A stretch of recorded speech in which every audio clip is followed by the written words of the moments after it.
एक जंगल में एक शेर रहता था। एक गिद्दड़ उसका सेवक था जो उसकी सेवा किया करता था और बदले में शेर द्वारा मारे गए शिकार का अंश भोजन के रूप में प्राप्त करता था।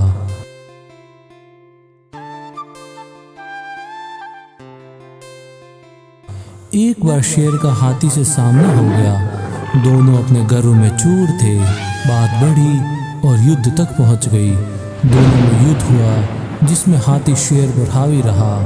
उसने शेर को सूंड से पकड़कर उठाया और धरती पर पटक दिया। शेर के शरीर की कई हड्डियां टूट गई। शेर बुरी तरह चोटिल हो चुका था।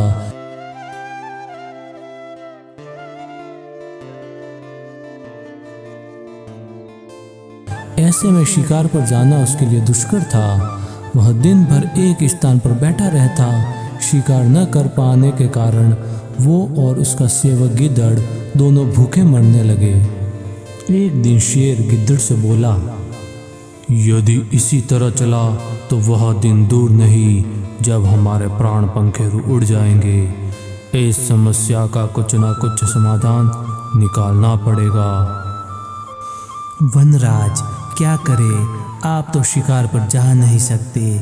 मैं ठहरा आपका सेवक, मैं तो आप पर ही निर्भर हूँ। गिद्दड़ ने उत्तर दिया, इस स्थिति में मेरा शिकार पर जाना संभव नहीं, लेकिन यदि कोई जानवर मेरे निकट आ गए तो अब भी मुझ में इतनी शक्ति है कि अपने पंजे के एक वार से उसके प्राण हर सकता हूँ।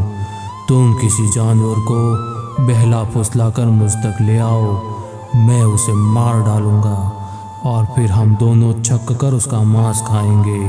शेर बोला।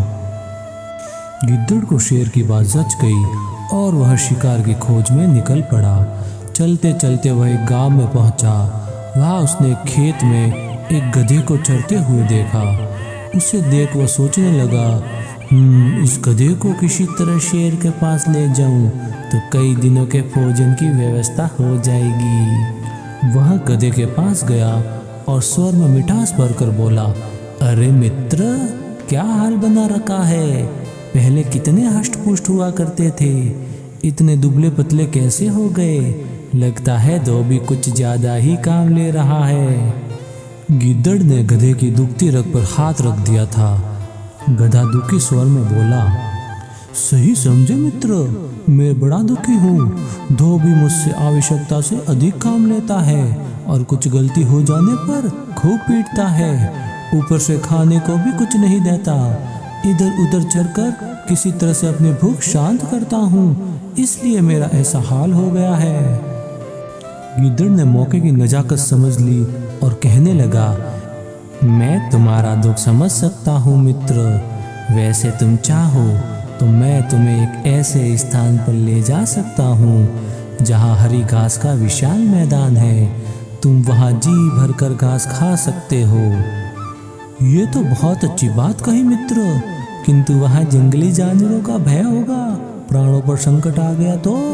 मैं यही ठीक हूँ। जो भी प्राप्त हो रहा है कम से कम सुरक्षित तो हूँ। गधे ने अपनी शंका बताई। अरे मित्र, क्या बात कर रहे हो? मेरे होते हुए तुम्हें किस बात का भय? वह पूरा क्षेत्र मेरे अधीन है। वहाँ कोई तुम्हें हानि नहीं पहुँचा सकता। तुम निर्भय होकर वहाँ के घास के मैदानों में चर सकते हो। और एक बात तो मैं तुम्हें बताना ही भूल गया, वहाँ 3 गर्दभ कन्याएं भी रहती है जो अपने लिए वर की खोज में है। संभवतः वहाँ तुम्हारी बात भी बन जाए। गिद्दड़ ने फुसलाते हुए बोला। गधा उसकी बातों में आकर उसके साथ चलने को तैयार हो गया। गिद्दड़ उसे लेकर उस स्थान पर पहुंचा जहाँ शेर बैठा हुआ था।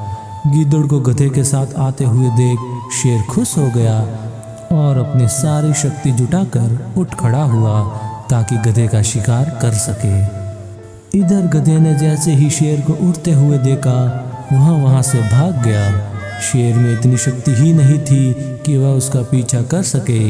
गिद्दड़ को शेर पर बहुत क्रोध आया कि हाथ में आया शिकार उसने यूं ही जाने दिया। वह बोला, वनराज, अब मुझे समझ में आया कि हाथी ने आपको युद्ध में पटकनी कैसे दी। आप में तो गधे का शिकार करने का भी सामर्थ्य नहीं है, हाथी तो फिर भी अति बलवान था। शेर लज्जित होकर बोला, क्या करूं, मैं झपटा मारता उससे पहले ही वह भाग गया। मेरे पंजे का एक बार भी लग जाता तो वह बचकर नहीं जा पाता। तुम उसे किसी भी तरह एक बार फिर ले आओ, अब की बार मैं उसे दबोच ही लूंगा। उसे दोबारा लाना तो बहुत कठिन है, फिर भी मैं यत्न करूंगा, किंतु इस बार वह आए तो बच के जाने ना पाए, गिद्दड़ बोला। फिर वह गधे की तलाश में निकल पड़ा। कुछ दूर जाने पर उसने देखा कि गधा एक पेड़ के नीचे सुस्ता रहा है। वह उसके पास गया और बोला, क्या हुआ मित्र, तुम वहां से क्यों भाग आए? अच्छी बात कर रहे हो, तुम किस भयानक जीव के पास ले गए थे जो मुझे देखते ही मेरे पीछे भागा था? आज तो मुझे मौत सामने दिखाई पड़ रही थी। पूरा जोर लगाकर भागा न होता तो अभी तुमसे बात न कर रहा होता, गधा हाँफते हुए बोला। गिद्दड़ ने फिर अपना पासा फेंका। अरे तुमने ध्यान नहीं दिया, वो एक गर्दभी कन्या थी। तुम्हें देख वह उतावली हो गई और तुम्हारे पास आने लगी, किंतु तुम तो ऐसे भागे कि नजरों से ओझल ही हो गए। अब तो तुमसे वह पुनः मिलने की आस में बैठी है, मुझे तुम्हें लाने के लिए भेजा है। वो तुमसे मिलना चाहती है, कदाचित वह तुम्हारे प्रेम में पड़ गई है, तुम्हें भी उससे मिलना चाहिए। उसे इस तरह सताना उचित बात नहीं है। गधा फिर गिद्दड़ की बातों में आ गया और उसके साथ फिर जंगल की ओर चल पड़ा। शेर वहां घात लगाए बैठा था। इस बार उसने गलती नहीं की। जैसे ही गधा उसके निकट आया, उसने अपने पंजे का शक्तिशाली वार किया और गधे के प्राण हर लिए। गिद्दड़ और शेर के भोजन का प्रबंध हो चुका था। दोनों बहुत खुश थे। शेर गिद्दड़ से बोला, मैं नदी में स्नान करके आता हूँ, तब तक तुम इसकी निगरानी करो।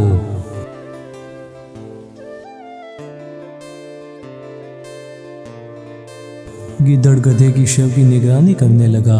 शेर नदी की ओर चला गया। उधर शेर स्नान करने में समय गंवा रहा था और इधर गिद्दड़ भूख से व्याकुल हो रहा था। आखिर उससे रहा नहीं गया और उसने गधे का कान और दिमाग खा लिया।